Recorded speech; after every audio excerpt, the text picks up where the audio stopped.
नमस्कार, आप देख रहे हैं 9 भारत समाचार। नमस्कार, आप देख रहे हैं नव भारत समाचार। मैं हूं नेहा राठी। आइए देखते हैं आज की बड़ी खबर।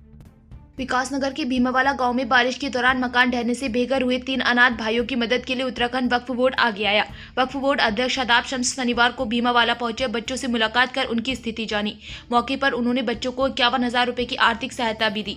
बता दें कि विकासनगर तहसील क्षेत्र के भीमावाला गाँव में बीते दिनों हुई तेज बारिश में मकान ढहने के बाद तीनों अनाथ भाइयों के सामने रहने और दूसरी जरूरतों का संकट खड़ा हो गया था। ऐसे में वक्फ बोर्ड ने इन बच्चों की मदद के लिए हाथ बढ़ाया। क्षेत्रीय विधायक मुन्ना सिंह चौहान और स्थानीय जनप्रतिनिधियों के साथ मौके पर पहुंचे शादाब शम्स ने मौके पर 51,000 रुपए का चेक दिया और आगे भी बच्चों की जरूरत के मुताबिक मदद का भरोसा दिलाया।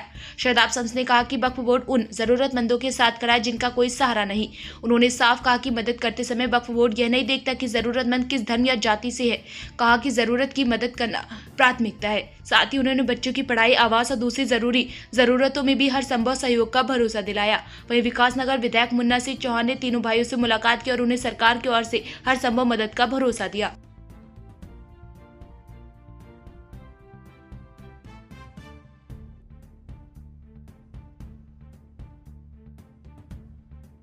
नुकसान हुआ है, किस तरह का नुकसान हुआ, क्या लगातार इनके जो बच्चे हैं ना, इनके मम्मी पापा भी नहीं है। 3 बच्चे हैं छोटे छोटे।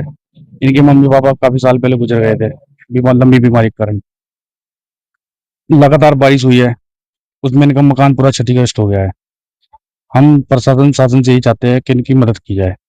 हम सब लोग गांव के मिलके कर रहे हैं, जो भी हो रहा है बन पड़ रहा है हमारे से। बाकी इन लोगों की मदद की जाए। और क्या गुजारिश करें, खासकर जो गांव में इस तरह के लोग हैं उनके लिए क्या कहें? गांव में कई घर है, 3-4 जो घर है, उन सब की मदद की जाए। वह बोर्ड गरीब बेसहारा यतीम लोगों के लिए बना गया है। और जो ये यहाँ पे एक बेसहारा परिवार था, जिन बच्चों के सिर से माँ बाप का साया उठ गया था और ऊपर से वर्षा के कारण उनका जो आशियाना था वो भी उजड़ गया, तो एक मदद का हाथ शादाब जी के सरफरस्ती में अपने वक्फ बोर्ड ने उठाया। और जैसा हम सब जानते हैं, अब गुमराह करने वालों के दिन लद गए।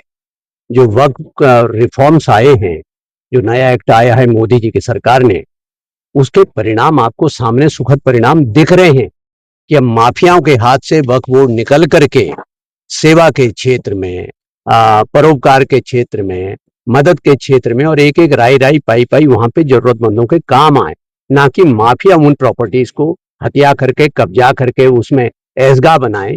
तो यही उद्देश्य था मोदी जी का, जो वक्फ रिफॉर्म का जो उद्देश्य था वो यही था, और उसके सुखद परिणाम आज भीमावाला में आपको दिखाई दे रहे हैं। और हम उम्मीद करते हैं कि हमारे अल्पसंख्यक मोर्चे के जिलाध्यक्ष खालिद मंसूरी जी और सादा भाई ने जैसा कहा कि गरीब मुसलमानों के शिक्षा दीक्षा उनको आगे बढ़ाने के लिए, उनको मदद का हाथ बढ़ाने के लिए वक्फ बोर्ड आगे भी इसी तरीके से मोदी जी के विचार के मुताबिक आगे भी काम करता रहेगा। और इसलिए मुसलमान भाई बहनों से भी हमारा कहना यही रहता है हमेशा कि जो केवल 4 दिन के लिए बोर्ड के लिए गुमराह करने की राजनीति करते हैं, उनको अब समझ जाइए, उनसे बाहर निकलिए। भारतीय जनता पार्टी ही सर्व समाज के हित की बात करती है। भारतीय जनता पार्टी है जो सबका साथ, सबका विकास, सबका विश्वास और सबका प्रयास। जैसा सादाब जी ने कहा, वक्फ बोर्ड की तरफ से जो मदद हुई सो हुई। जो कुछ विधायक के नाते मेरे अधिकार क्षेत्र में होगा वो मैं करूंगा। और हमारे तमाम सारे पार्टी के कार्यकर्ता भी जब कहीं इस तरीके की कोई बात होती है तो वो आगे बढ़ करके तमाम सारे जरूरतमंद परिवारों के मदद में खड़े होने का काम करते हैं।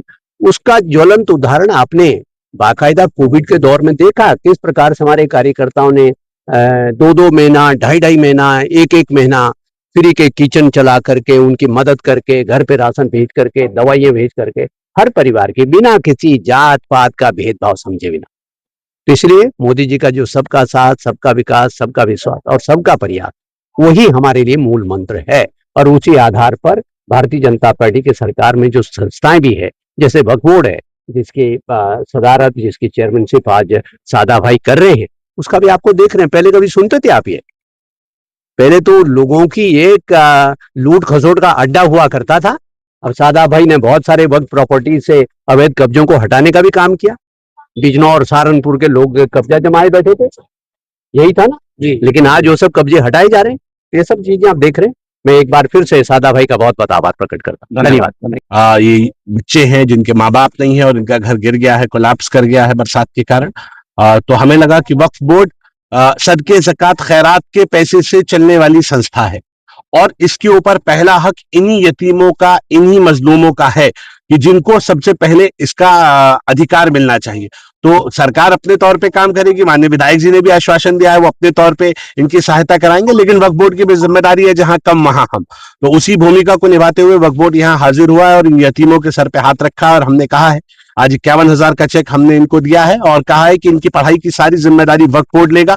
इनके आगे भी जो इनकी मदद की आवश्यकता पड़ेगी वक्फ बोर्ड उसमें ताकत के साथ खड़ा होगा। और मैं फिर इस बात को दोहरा रहा हूं कि वक्त की संपत्ति ये यतीमों के लिए होती है, ये मिस्कीनों के लिए होती है, बेवा बहनों के लिए होती है, जो बेसहारा लोग हैं उनका सहारा बनना चाहिए था वक्फ बोर्ड। लेकिन हमने देखा कि 75 सालों में जिस तरह से 70-75 सालों में लूट हुई, वो कहीं गरीब मुसलमानों को कुछ मिला नहीं। वक्फ अकूत संपत्ति का मालिक, लेकिन कभी गरीबों के लिए कुछ करते हुए वक्फ को नहीं देखा गया। ये मोदी धामी सरकार है जहां बिल्कुल ईमानदारी के साथ ये तय किया गया है गरीबों का हक गरीबों को मिले। तो जहां परेशान हाल लोग होंगे उनकी मदद के लिए वक्फ बोर्ड इसी तरह से आगे आता रहेगा और हमें उम्मीद है कि इन बच्चों के सर पे यहाँ मजबूत सरकार है, माननीय विधायक जी मजबूत हैं, हमारे तमाम नेतागण यहाँ के बहुत मजबूत हैं, सब लोग हाथ रखेंगे और साथ में वक्फ बोर्ड भी एक सहयोगी की भूमिका में रहेगा। जहां कम वहां हम हैं की भूमिका में वक्फ बोर्ड अपना काम करेगा। और मुझे उम्मीद है कि यहाँ तो विकास नगर के लोग बहुत अच्छे लोग हैं, वो सब लोग बढ़ चढ़कर इस परिवार की मदद करेंगे, इन बेसहारा यतीम बच्चों की मदद करेंगे, इनके ऊपर हाथ रखेंगे और इनका घर दोबारा से स्थापित होगा, ऐसा मेरा मानना है। देखिए, जहां जो जरूरतमंद है और वक्फ बोर्ड जिस हैसियत में है, वक्फ बोर्ड तमाम लोगों के साथ खड़ा है। हम लगातार वक्फ बोर्ड उत्तराखंड ने नई शुरुआत की कि हमने वक्फ किट बांटना, ईद किट बांटना शुरू किया कि जब 1 महीने के रोजे रखने के बाद कोई भूखा प्यासा ना रहे, उसके घर में ऐसा ना हो कि ईद ना मन पाए, तो बच्चों को कपड़े दिलाना, उनको ईद खीर का सामान भिजवाना, ये तमाम काम वक्फ बोर्ड ने किए।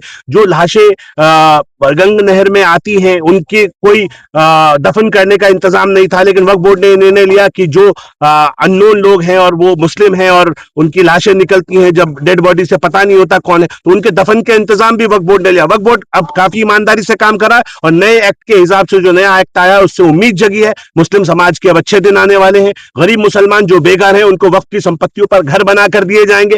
तमाम जो इंक्रोचर्स हैं, जो वक्फ माफिया वो संपत्तियों पर बैठे, उनसे खाली कराएंगे और गरीब मुसलमानों को उनका हक देंगे। ईमानदारी के साथ ये वक्फ की संपत्ति देश की संपत्ति है, ये मुसलमानों के वेलफेयर के लिए काम आनी चाहिए। इसके ऊपर अच्छे स्कूल, अच्छे कॉलेजेस, बेटियों के लिए अच्छे इंस्टीट्यूशन बने और वो मुस्लिम समाज के साथ साथ सर्व समाज के काम आए, सब लोगों के काम आए। इस तरह का वातावरण वक्फ बोर्ड द्वारा बनाया जा रहा है। हमें उम्मीद है आने वाला वक्त इस गए वक्त से बहुत बेहतर हो।